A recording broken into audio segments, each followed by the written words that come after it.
नमस्कार दोस्तों, आपका एक बार फिर स्वागत है मेरे यूट्यूब चैनल फसाने अजायब में। आइए सुनते हैं उषा प्रेमदा द्वारा रचित उपन्यास अल्प विराम का अगला भाग, मेरी यानी डॉक्टर वंदना की आवाज़ में। तीसरी रात। वही कमरा, वही पलंग, वही नौढ़ा थकी हुई, घबराई हुई। आज की रात आखिरी रात है। क्या होने वाला है? मेरे अंदर जरा भी चाह, उत्कंठा या आशा नहीं थी।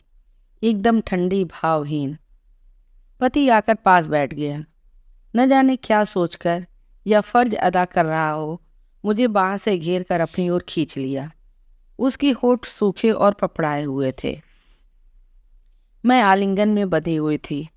जब उसने मेरे वक्ष पर हाथ रखा तो भाभीयों की सारी ठिठोलियाँ, सारी हिदायतें उजागर हो आईं। मैं अपने आप छिटक कर दूर हो गई। नहीं, फंसे गले से मेरा स्वर निकला। वह कुछ देर चुप रहा, फिर धीरे धीरे कहने लगा, हम आप एक दूसरे को जानते ही कहाँ हैं। अनजान, अपरिचित है। विवाह हुआ है, पर कोई जोर जबरदस्ती नहीं करना चाहता। मैं चुपचाप सुनती रही। क्या यह सही नहीं होगा कि जब हम 3 साल बाद मिलेंगे तो इतने अपरिचित नहीं रहेंगे? पत्र व्यवहार से एक दूसरे को जान लेंगे। मैं चाहता हूँ कि तभी इस संबंध की सही शुरुआत करें, जब हम दोनों ही पूर्ण रूप से एक दूसरे के प्रतिबद्ध होना स्वीकार करें।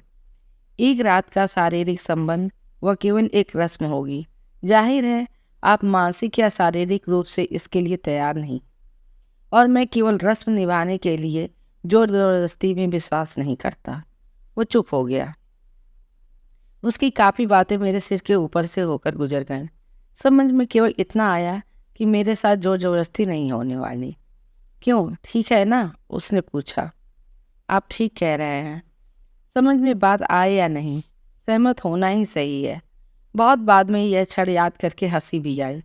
क्या मैं कहती, जी मुझे तो जोर जबरदस्ती चाहिए? वह उठ खड़ा हुआ। मुझे पैकिंग करनी है। मैं बैठी बैठी देखती रही। उसने अलमारी के ऊपर रखे हुए 2 फटीचर से सूटकेस उतारे और गर्द झाड़ने लगा। उस समय उन सूटकेसों को देखकर उस परिवार की खस्ता हाली का तुरंत पता चल गया था, और यह भी समझ आ गया था कि शादी डैडी के दिए दान दहेज के कारण हुई है, मेरे रूप रंग या गुणों के लिए नहीं। वह अगली सुबह मुझसे बिना मिले चला गया। 2 दिन बाद भाई आकर मुझे लिवा ले गए। जाते वक्त सास ने एक लाल बनारसी साड़ी और गले में एक हार, कानों में वही हल्के बुंदे और हाथों में चूड़ियों के साथ एक जोड़ी कंगन पहनाकर विदा कर दिया। सारा भारी गहना लॉकर में रखवा दिया है। वह भाई से बोली, अभी गाड़ी में साथ ले जाना सेफ नहीं है ना? भाई क्या कहते, अनुमति में सिर हिलाकर चुप रह गए। सास बहुत मिठबोली थी। अभी बहू रानी बहुत नादान है, उम्र में बच्ची है। अच्छा है, 2-3 साल में समझदार हो जाएगी।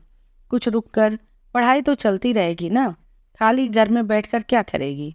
कुछ घर गृहस्थी चलाना भी आ जाएगा। जी हाँ, भाई ने कहा। वहाँ से निकली जैसे जेल से छूटी। स्वस्ति की सांस लेकर घर पहुंची। वापस उसी कमरे में खिड़की से देखा, राजकुमार की कोठरी में ताला लगा हुआ है। किसी से उसके बारे में पूछने की हिम्मत नहीं हुई, न किसी ने उसका नाम ही लिया। फिर 20-25 दिन बाद ससुराल से डैडी को बुलावा आया। डैडी तो नहीं जा पाए, अपने मुंशी को भेज दिया। मुंशी जी लौटे तो उनका चेहरा उतरा हुआ था। पापा के दफ्तर में मम्मी की बुलाहट हुई। मम्मी रोती हुई वापस आए। आकर मुझे अखबार में भर लिया। डैडी उनके पीछे पीछे आए। उनका चेहरा एकदम बुझा हुआ था। बेटा, एक बुरी खबर है। रूधे हुए गले को खखार कर बोले, दूल्हा बाबू। वह रुक गए। मैं मम्मी की बाहों से अलग हो गई। अमेरिका में एक एक्सीडेंट में उनकी डेथ हो गई। वहाँ से खबर आई है। पुलिस की रिपोर्ट के साथ दूतावास से भी सूचना कंफर्म हुई है। मैंने कुछ ग्रहण नहीं किया। उनकी ओर टुकुर टुकुर देखती रह गई। हम तो लुट गए, कहकर मम्मी रोने लगी। अभी तो 1 महीना भी नहीं हुआ। मैं रिक्त हूँ। मुझे रोना चाहिए, मुझे शोक मनाना चाहिए। मैं उसका चेहरा याद करने की कोशिश करती हूँ, पर क्या 1 महीने में स्मृति धूमिल हो गई? पर आँख देखा होता तब ना। ऐसा कैसे हो सकता है? पर हुआ। बात मम्मी पापा ने घूट ली। कुछ दिनों बाद कॉलेज में मेरा नाम लिख गया और मैं आगे पढ़ने जाने लगी। जैसे जीवन में कुछ दिन पहले कुछ अप्रत्याशित घटा ही नहीं था। वह विवाह जैसे एक लॉटरी की तरह था। उसमें मम्मी पापा हार गए थे और सास जीत गई थी। बेटा खोने का गम तो होगा ही, पर सोने चांदी से भरे हुए घर ने कुछ तो क्षतिपूर्ति कर ही दी होगी। एक बार कॉलेज से घर आते वक्त चौराहे पर, जहाँ तांगे वाले और खोमचे वाले खड़े रहते थे, एक लड़का दिखा, फटे कपड़े और पागलों जैसी वेशभूषा में। राजकुमार है क्या? मेरे मुंह से निकल पड़ा। ड्राइवर के पास बैठा चपरासी कुछ नहीं बोला। ड्राइवर, मैंने कड़ाई से पूछा। पगला गया है, सर में चोट आई थी, इधर उधर घूमता रहता है। कॉलेज नहीं जाता? दिमाग ही नहीं रहा, क्या पढ़ेगा? साहब ने भी निकाल दिया। गाड़ी रोको, मैंने चीख कर कहा और दरवाज़ा खोलने लगी। गाड़ी रुक गई। मैं नीचे उतर आई। राजकुमार, मैंने कहा। मैं रो रही थी। वह कुछ देर मुझे देखता रहा, फिर उसके चेहरे पर एक मासूम सी हंसी आ गई। तुम्हारा तो ब्याह हो गया था ना? मेरे साथ चलो राजकुमार। तभी ड्राइवर और चपरासी गाड़ी से उतर आए। उन्हें देखकर उसने दोनों हाथ सिर पर रख लिए, जैसे अपना बचाव कर रहा हो। फिर वहां से भागता हुआ एक गली में खो गया। मैं रास्ते पर रोती रही, खुलकर सुबक सुबक कर। ड्राइवर और चपरासी दोनों चुप बैठे थे। गाड़ी आकर गेट के अंदर खड़ी हो गई। पापा अंदर चाय पी रहे थे। पापा, उसे बुलवाइए, आप उसका इलाज करवाइए, उसके साथ ज्यादती हुई है। पापा ने कुछ नहीं कहा, चुप रहे। तुम अपने कमरे में जाओ, मम्मी ने सख्ती से कहा। नहीं जाऊंगी। मैं चीख चीख कर कहती रही कि वह निर्दोष है, उसने कुछ नहीं किया, पर आपने नहीं सुनी। पढ़ाई छूट गई, पगला गया, सड़क पर भटक रहा है। मम्मी ने कहा, तुम नहीं समझोगी। आप नहीं समझ रही हैं। वो सब जो मेरे साथ, हमारे साथ हुआ है, वह इसी की सज़ा है। आपने उसके सपने छीन लिए और भगवान ने 17 साल की उम्र में आपकी बेटी को। अब मैं अपने बस में नहीं थी, फूट फूट कर रो रही थी। मम्मी पापा चुप बुत की तरह बैठे रहे। कुछ महीनों बाद सुना कि भयंकर ठंड में बेघर राजकुमार सड़क पर ठिठुर कर मर गया। सुनकर मैं थोड़ा सा रोई, फिर आंसू पोंछ लिए। असल में हमारे परिवार में भावनाओं का प्रदर्शन नहीं होता था। हम सब अपने अपने दायरे में सीमित रहते थे। हमारे बीच फासले थे। मम्मी ने कभी भी बैठकर मेरा लाड़ दुलार नहीं किया। अक्सर हम साथ बैठकर खाना भी नहीं खाते थे। यद्यपि हमारे बंगले में साज सजाया डाइनिंग रूम था, कुक थी। अक्सर भाई की थाली उन्हीं के कमरे में चली जाती थी और मैं मन होने पर भी अपना खाना अपने कमरे में ही मंगवा लेती थी। ऊपर के दोनों कमरे अब खाली पड़े रहते थे। मैं नीचे आ गई थी। राजकुमार की कोठरी में न जाने कौन रहने लगा था। एक स्त्री अक्सर बाहर बैठी रहती थी और सिर खुजलाती रहती थी। सच बात तो यह थी कि भाई श्रीमय और मैं भयंकर रूप से स्वार्थी और आत्मकेंद्रित थे, शायद जन्मजात।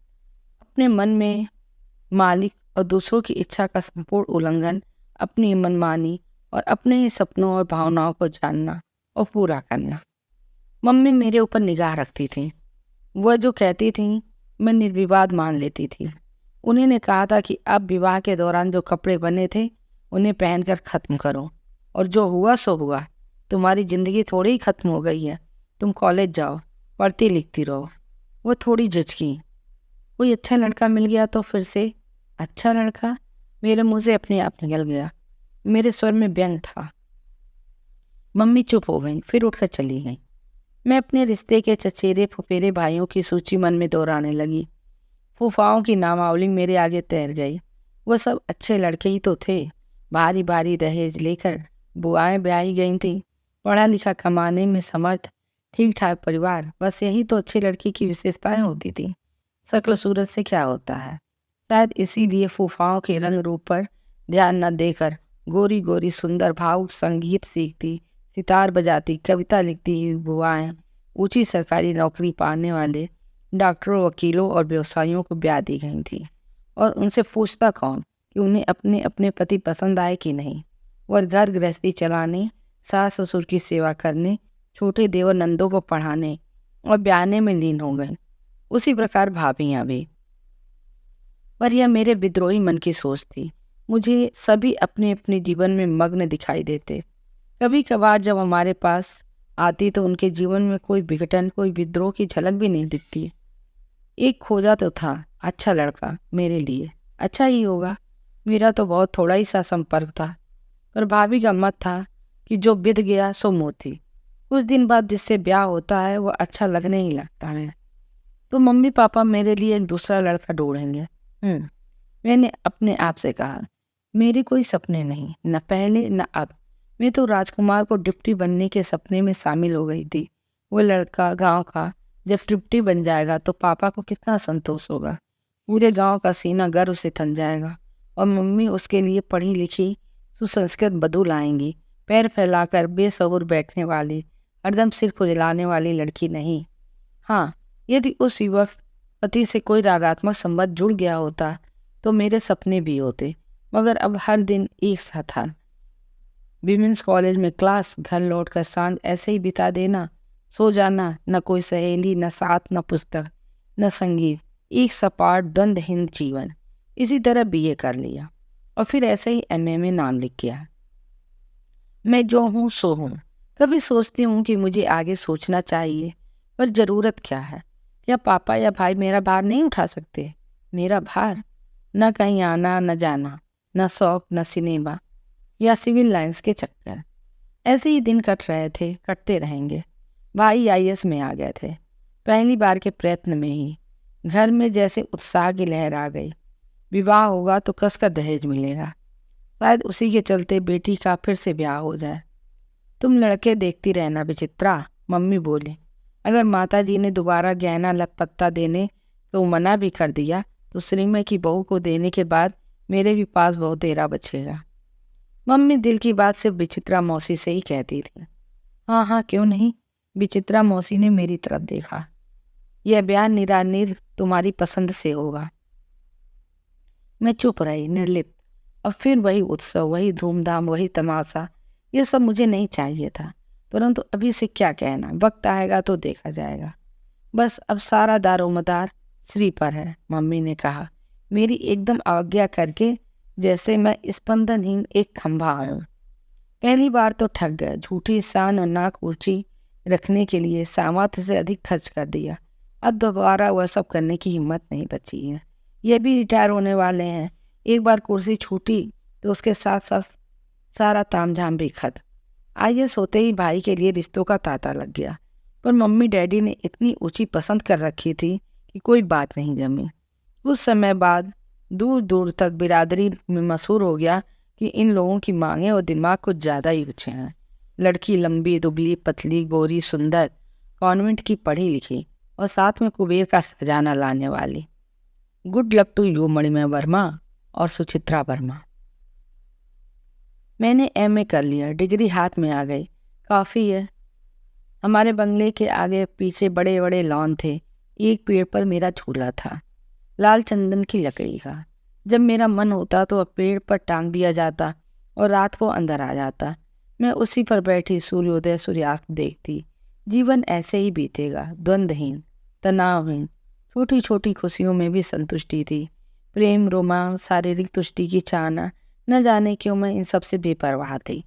डैडी का ट्रांसफ़र हो गया। भाई की पोस्टिंग मध्य प्रदेश में हो गई।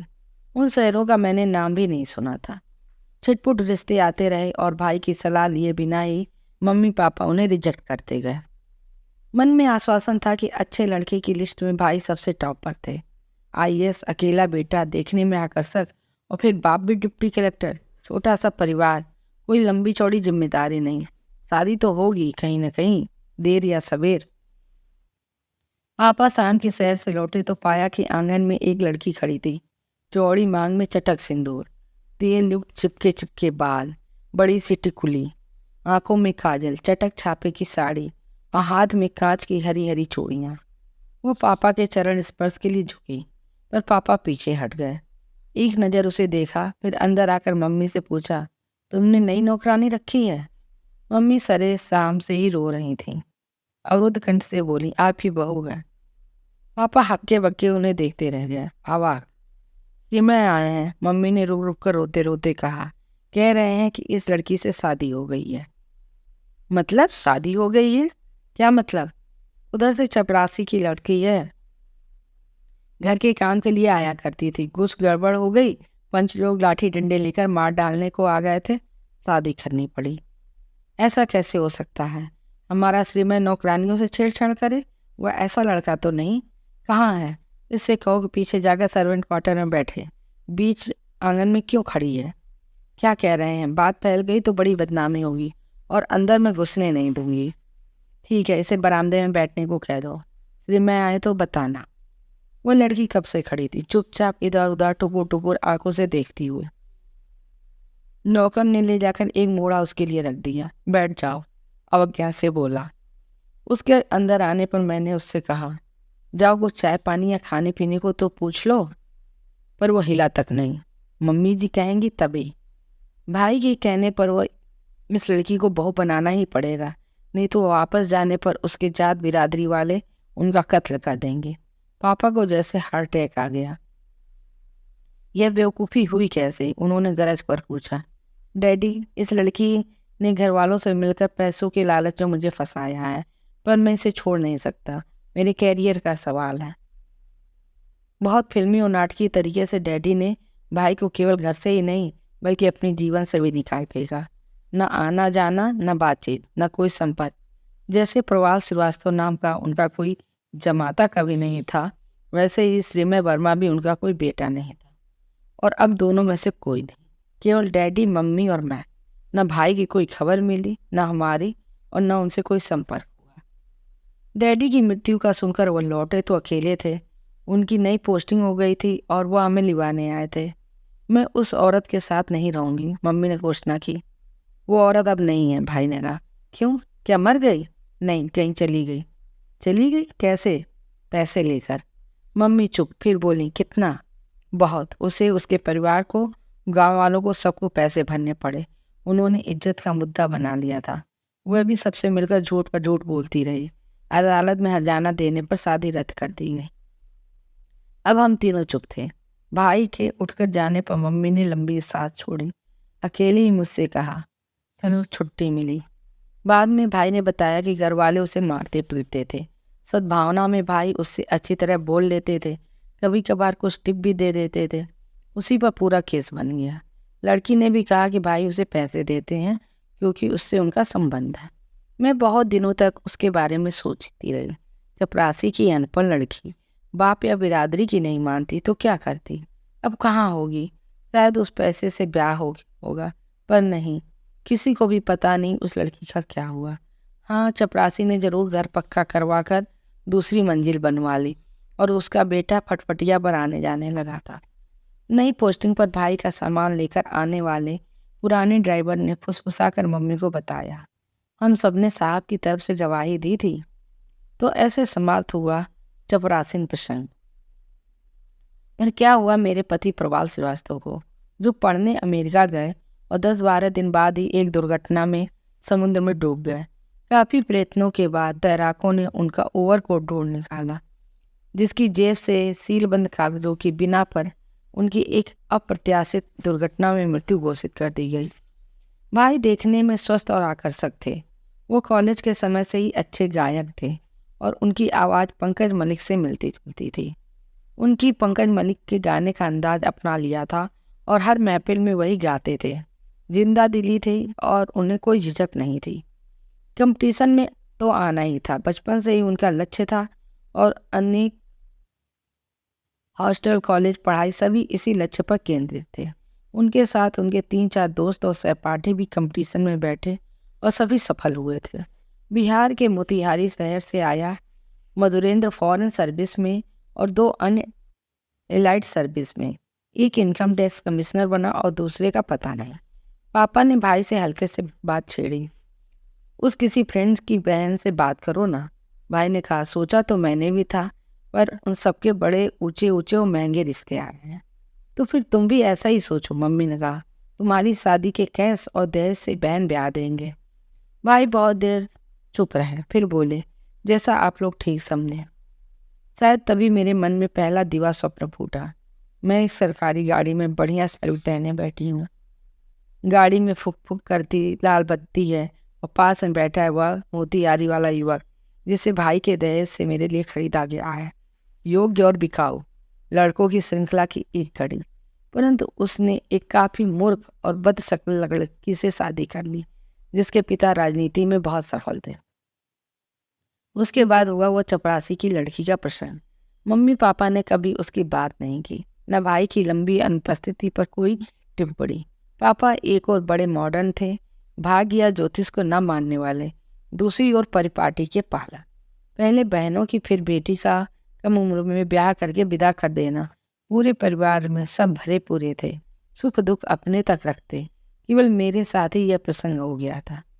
मैं इतने वर्षों में कभी उस युवक पति के बारे में नहीं सोचा। जानती ही कितना थी मैं उसको, न कोई संबंध ही बना था जो याद आते। इबारत धीरे धीरे मिटती गई और मैं एमए पास करके झूले पर बैठी रहती और सुबह के उजाले और रात के अंधेरे को गुनती रही।